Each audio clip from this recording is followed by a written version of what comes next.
Earlier today, I sat down with the American conservative political activist and social media sensation, Charlie Kirk.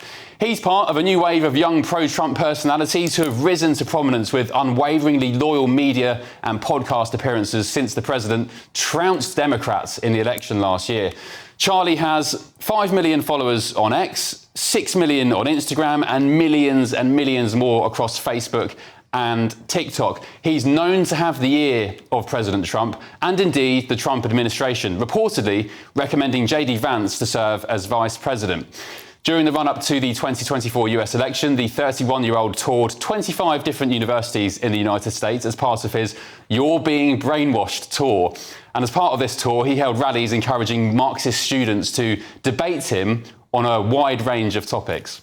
Should I have to be forced to call a grown man a woman? I think it comes down to a respect thing. If you don't want So I respect them too much to lie. So I will call them sir, not ma'am. What should the penalty be when someone breaks into the United States of America? Personally, I think we should help them get processed. Do you invite random people into your home and be like, hey, you could just squat on my floor and eat my food? Make eye contact with me, please, like a man. Wow. People who Wait, so you acknowledge that I'm a man? What is a woman? I did not ask about that. I'm not a woman. I don't care. I wouldn't know. I'm asking you about trans men. But what is a woman? I sat down with Charlie today in London ahead of his tour of Oxford and Cambridge universities, and I began our chat by asking him what President Donald Trump thought of the UK. Like you're a massive conservative leader in the US. I'll call you that. I mean, you've been credited with helping getting Donald Trump elected and even advising him on cabinet picks, right? So you are very, very influential. What do you and conservatives and the Trump admin in the US think of the UK? What's your perception of the UK right now? I mean, as a country, and I'll get to the government, I mean, sadly, this place is a husk of its former self. This place needs to get its mojo back. I mean, this is the place that split the atom and invented the steam engine and brought common law to the world. And unfortunately, the perception amongst American conservatives is that this is increasingly a conquered country and that there is not a firm opposition to try to bring Britain back to greatness. I hope that's reform. We'll see what happens. It certainly isn't Labour and, Keir Starmer and all the nonsense that he's doing in this country. But look, I mean, we want this country to be great. America is Britain obsessed. And we talk about the royal family all the time. If you come in with a British accent, we take you more seriously. My friend Steve Hilton, who was an advisor to Cameron, is literally running for governor of California. We love this country from afar, and we're really sad about what's happening to it and what has happened to it. And I think that there's a potential political revolution that can happen in this country. I know it because I've lived through several. With reform, you're talking about? I don't even know. Yes, but I hope so because I like Nigel, but I'm not here to tell you what to do politically. I hate when foreigners come to America and say, vote for Republican, not Democrat. Like, okay, calm down. You don't live here.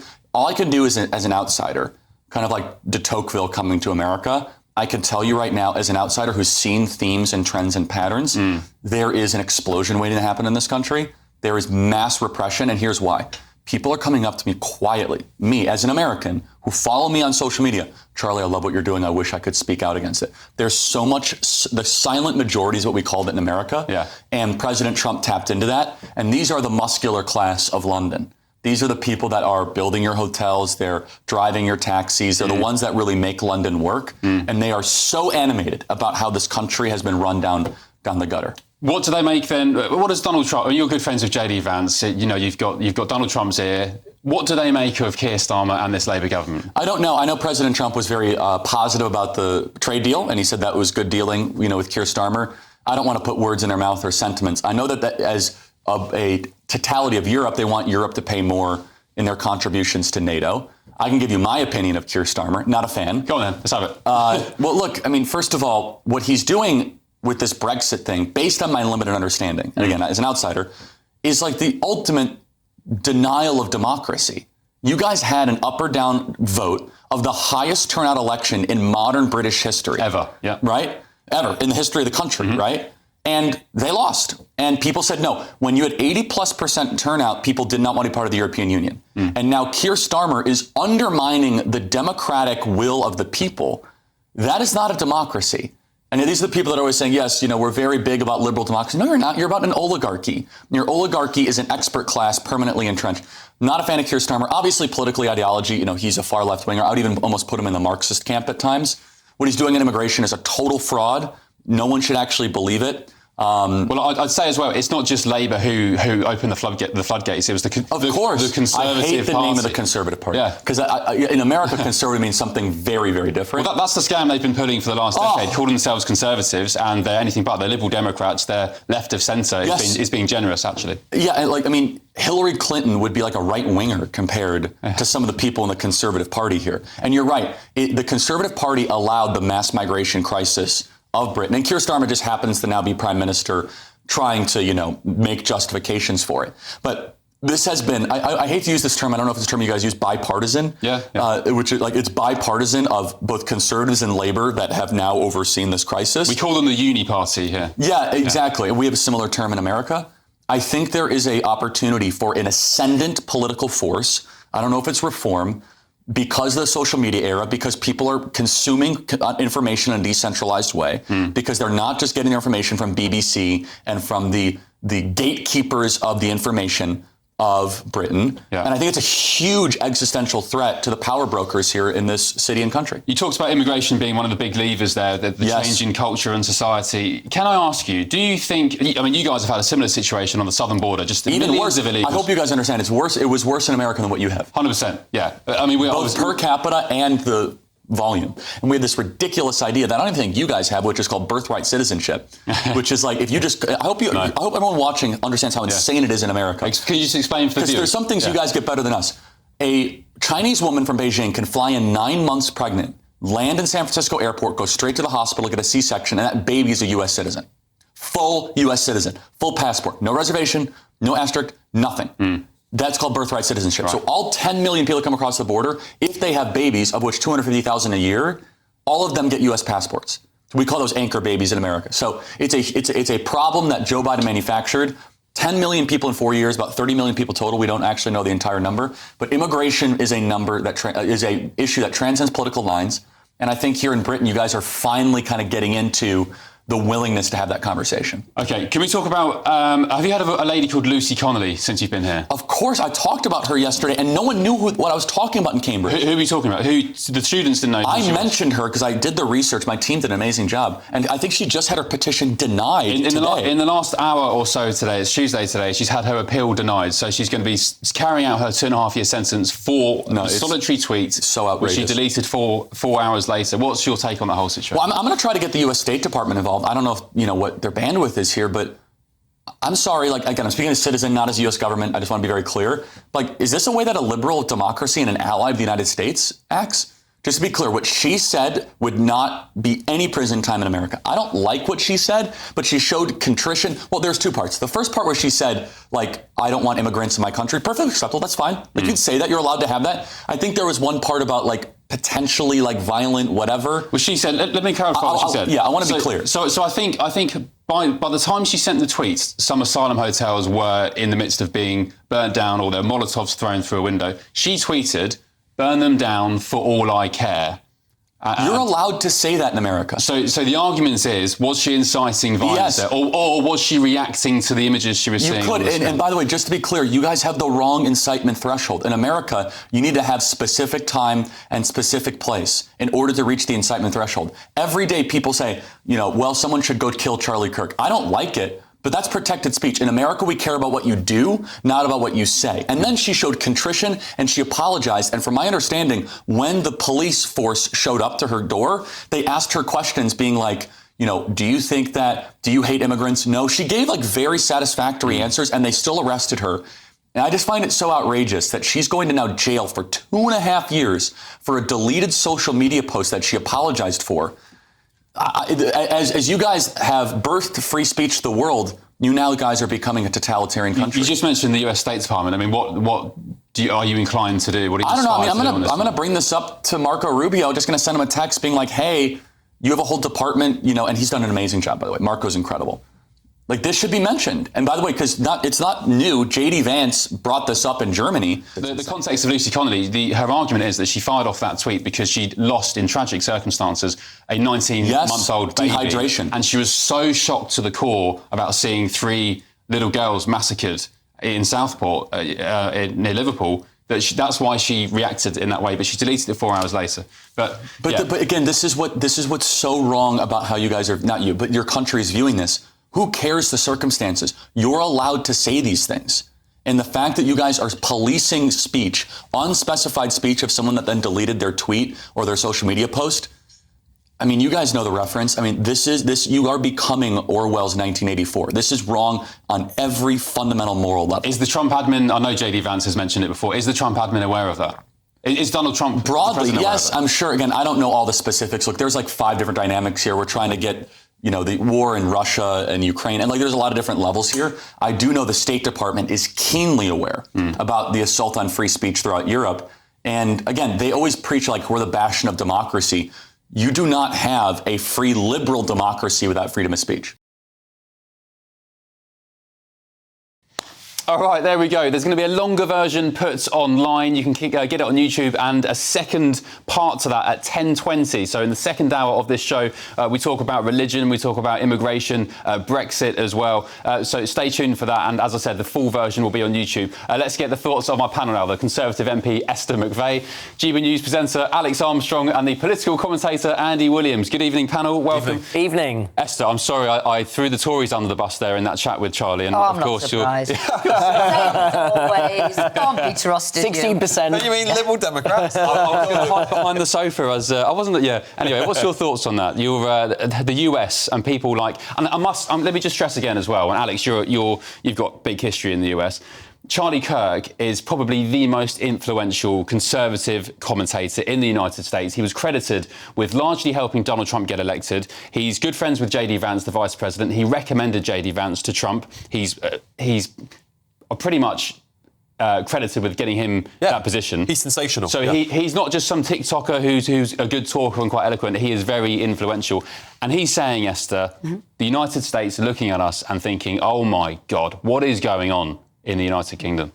Well, I guess there's a couple of things, isn't it? We have been battered with a series of events since about 2008.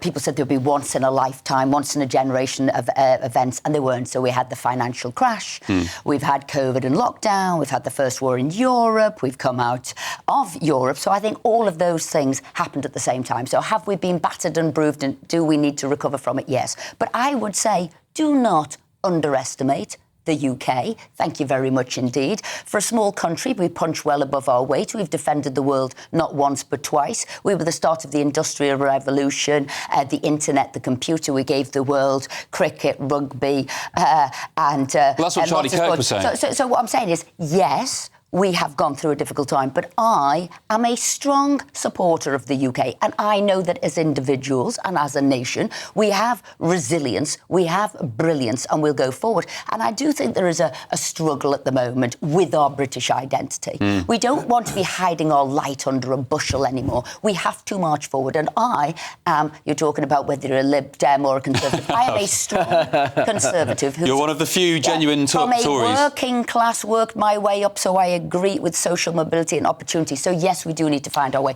but I don't need an American telling me how to do it. No, but do you know what? Right. I don't think people like Charlie Kirk are saying this stuff, Alex, because he wants to dunk on the UK. They love the UK, as he said. He says it out of concern and out of fear. We are, of course, condescending either.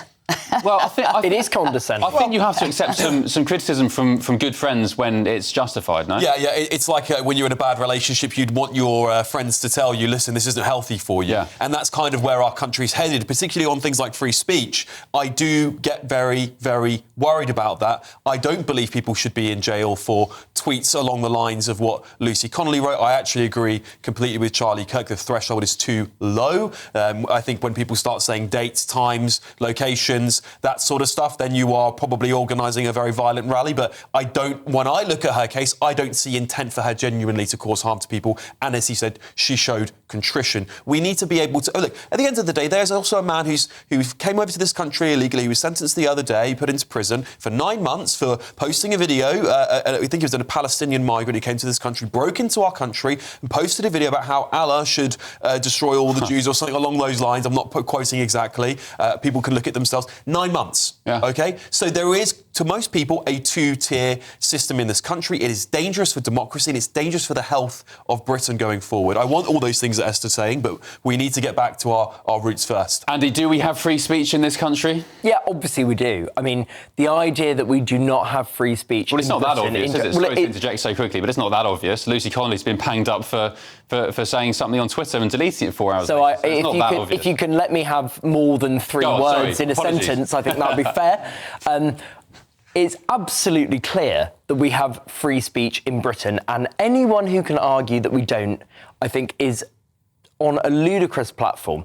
You know, we have rules that guardrails around free speech. Now, we can have different interpretations of free speech. Some of us would think that Ben, I think you're a free speech absolutist. I think that's that's your view. It's not my view. I think the Americans. My definition of free speech is akin to America. Yeah, as in you can say what you like and that's fine. Yeah. That is not my view. My view is there have to be guardrails around free speech because if you're inciting it's not free speech then, is it? Well, I think if you're inciting violence or hatred or saying things that will cause people to commit harm on others, I do think that's the test. So now, Lucy... hang on. No, so Lucy Connolly is in prison because she has violated... So there's two things here.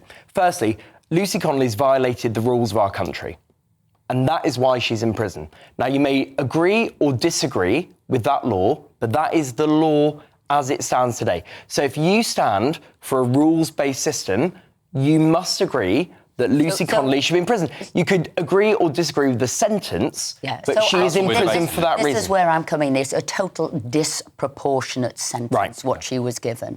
And there's a couple of factors here that don't make sense. Invariably, the judges are at pains never or not to send women to prison. They would try not to. And if they've got children, they absolutely will try their best not to, or with a shorter sentence. This didn't happen here. And the other thing that you'd have when you are in prison and you're coming to the end of the sentence, from last November, she would have been allowed something like rottle, which is sort of release on temporary licence. She would have been able to have gone and seen her husband who's ill and her child who's well. And she never got any of that. But she never got any of that, and that's why I say disproportionate. But what I will say, and judges do this, and they did it in the riots of 2011, should people do something at a time of rioting, civil disobedience, they give sentences, which is to say, do not do this. Yes, they are disproportionate in a time of rioting, and they did that. But now I think it's gone on too long, and I do think what they're doing is quite unnecessary. But don't you think... Just before, because I think this might add into what you're going to talk about. When we look at rulings for people who are being deported, for example, right, we see judges make decisions based on different articles of the ECHR, like a right to a family life, for example. They must stay here, and we give lots of them that are ridiculous things that judges, obviously different categories, let people off for. We aren't showing leniency when it is due, and I do blame the government for this because Keir Starmer came up very, very clearly and said he wanted these people locked up quicker than they could blink, and that's part of the problem. When politicians are calling for the justice system to this is interference of the separate arms of government. Here's what I would say: if you send a tweet and by the way, let's be clear, when you post on social media, that is publishing. You are publishing... No one disagrees with that, Andy. No one disagrees with the fact that the tweet was wrong.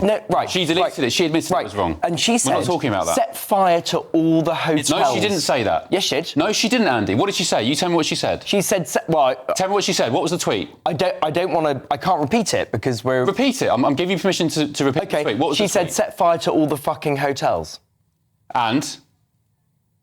Apologies for the swearing there, but what was the full context of the tweet? Well, it doesn't matter what... No, it doesn't matter. The rest of it does not matter. No, it doesn't. The whole conversation about the tweet is here. Mass deportations now, set fire to all the hotels for all I care. That's what we're debating, for all I care. Is that inciting... Well, the courts have deemed it so. And again, I'm not defending this tweet. I'm just saying, for all I care. The argument is she was not inciting people to go and set fire to hotels. She was saying, for all I care, that can happen. I'm not encouraging... Ben, I can't believe we're arguing this semantic point. She said, set fire to all the hotels. That is clearly incitement to violence. But she also acknowledged it was wrong. After the event. After the event. She took it down 4 hours later. So she did a mea culpa. Everybody agrees it was a vile tweet. It was wrong. There was a sentence for it. She did do wrong. Everybody's got that. It is about the disproportionality. I agree with that. She's been Just treated finally, in Andy. I agree with that. prison. Yeah, sorry to interject, Esther. Just finally, do you think she's a political prisoner, the way it's gone on so far? Obviously not, no. Well, I think she's got a 12-year-old child Well, you asked me- who deeply misses her mother. Yeah, and I'm coming back at you. You said no. She's got a 12-year-old child who deeply misses her mother.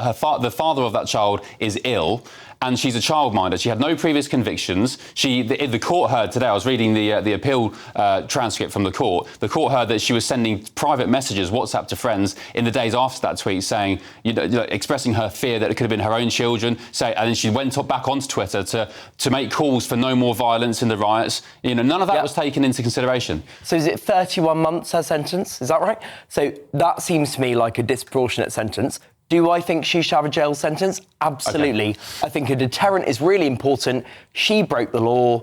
That is wrong. Is that she's being made she's very little sympathy. She's being made an example of. That's rightly so. We need to make an example. That's mob justice. I want to know why she's not getting rattled and being able to go home for a weekend a month. All right, we've got to move on. We'll continue this because we've got the second part of the Charlie Kirk interview coming up in the next hour, so we will continue this. Thank you, panel. I'm going to get a little bit deep now. The trans situation, medical experiments on kids, mass migration, is it intentional, is it not? I used to be of the premise, the thought that I didn't think there was good and evil per se. I used to think, well, people have different perspectives and, you give them a bit of, benefit of the doubt and just kind of think, we've maybe been brought up in different environments.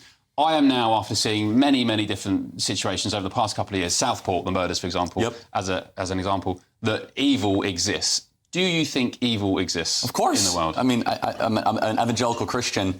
And just first of all, I just think that this materialist, secularist lie I saw at Cambridge, that everything is just atoms and matter, there's a supernatural domain. There's a realm out there that's supernatural. Every civilization that's ever existed acknowledged this, except the last 200 years we thought were really super smart because actually, no, we're just a bunch of subatomic particles and you're just a bunch of chemicals in your brain. No, there is a spiritual dimension. There is a supernatural realm. And of course, evil exists. As an evangelical Christian, we believe evil has kind of like a chief executive officer, Satan or Lucifer. And we believe Christ our Lord is not just the counter, but is the salvation for all of humanity. And I want England to believe that again, because you guys brought Christianity to so much of the world. I want the Church of England to get its mojo back. I was going to say, do you think what's happening in the West over this, I'd say, 20 years. Do you think what's been happening over the past 20 years is because of a lack of faith in, maybe not God, but just faith in something bigger than ourselves? Or I would say yes. I mean, something transcendent. I mean, look, can a civilization continue when it cuts off what gave it life? Probably not. And that's what modernity is flirting with right now. And so then you get all these counterfeit religions. You get environmentalism. Why do you guys think you guys are doing this insane net neutral carbon stuff by 2050? Net zero, yeah. So you get rid of Christianity and then you get a substitute form of earth worship. You get rid of Christianity and then you get a substitute form of anti-racism. You get rid of Christianity and then, even more dangerous, you go from secularism then to Islam. Because then you're like, well, we have to believe in something, and then you bring in a completely different ideology that's at odds with Western values. Charlie, people watching this now would say it's just Islamists who are the issue. Islam as a religion is peaceful by nature, so on and so on. What's your response to that? I know a lot of great individual Muslims. My primary doctor in America is actually a Muslim, and he's amazing. That's not the point. You can walk the street and meet a great Muslim in London. The question is macro Islam compatible with Western values? Macro. Of course it's not. There are three major reasons why. Islam does not believe in freedom of speech. Islam does not believe in freedom of religion. And Islam does not believe in separation of mosque and state. Those three things are antithetical to the West. In a Muslim majority country, most Muslim majority countries, you cannot criticize the Prophet Muhammad. In most Muslim majority countries, you do not have the same robust freedom of religion protections. And finally, whereas we in the West are very careful to try to intermix religion and state, they are commanded to actually go into the state and try to change the state to be more Islamic around the core pillars of Islam. And the last thing I'll finally say is I cannot see a single Western country that has become more Islamic and has become a better place to live that is happier or freer. By what metric? Just happiness, quality of life? Everything from quality of life, from cultural cohesion, from whether people want to live there, from prior to the native-born fertility rates. Again, people watching this will say is your criticism of the religion itself or not Muslim people? Because there are British Muslims who have been born here. You don't have to caveat it all the time. I know you guys have to because you're British and all that. A culture ceases to exist when we don't have unified language. When you cannot talk to your neighbor. I'm not discounting that there are good individual Muslims. The question that we need to reckon with the West is Mohammedanism compatible with the teachings of Blackstone? Is it compatible with the legacy of Wilberforce? All right. And the great thinkers that have come from this country? And I will say, no, there's a reason why when you go to these Islamic countries that you're not going to see the equal protection of rights, that you do not believe in universal human equality, that you do not believe the same things that we believe in the West. And I think it's suicidal to import millions of them. Yeah, and you know what, just on a passing point on that, it's most of the time, as far as I'm concerned, it's not even multicultural. Because there was a school a few months ago during Easter which cancelled Easter celebrations out of respect for other faiths. So it's not as if the word multicultural and multi-diverse doesn't include Christianity. No, and again, this is the red-green axis, and Britain is at the forefront of this. You have the Marxists that have infiltrated your government and the Islamists that are coming to your country. And when they combine together, they both agree on one thing. They have huge disagreements on a lot. They hate the West, and they want to see it broken. OK, we're finishing up because we're pushed on time. You have to get to Oxford tonight, right, for more battles with some lefty students. But I have some quick-fire questions. Sure, go ahead. Where's Elon Musk gone? He's around. He's running his companies. He's disappeared. Where's he gone? No. He's just not on TV as much. He's around the White House. He's around the Eisenhower Executive Office building. Remember, he's running like multiple trillion-dollar companies. I know, but he was very prominent in the first couple of months, right? Like the first 100 days. Has he taken a step back? Yes, but there's also like a legal thing, too. He's what's called a special government employee, so there's only so many hours you're allowed to spend on stuff. But it is noted that, look, he was very, very present the first couple months. He set a lot of causes in motion. I think you're going to keep seeing a lot of them.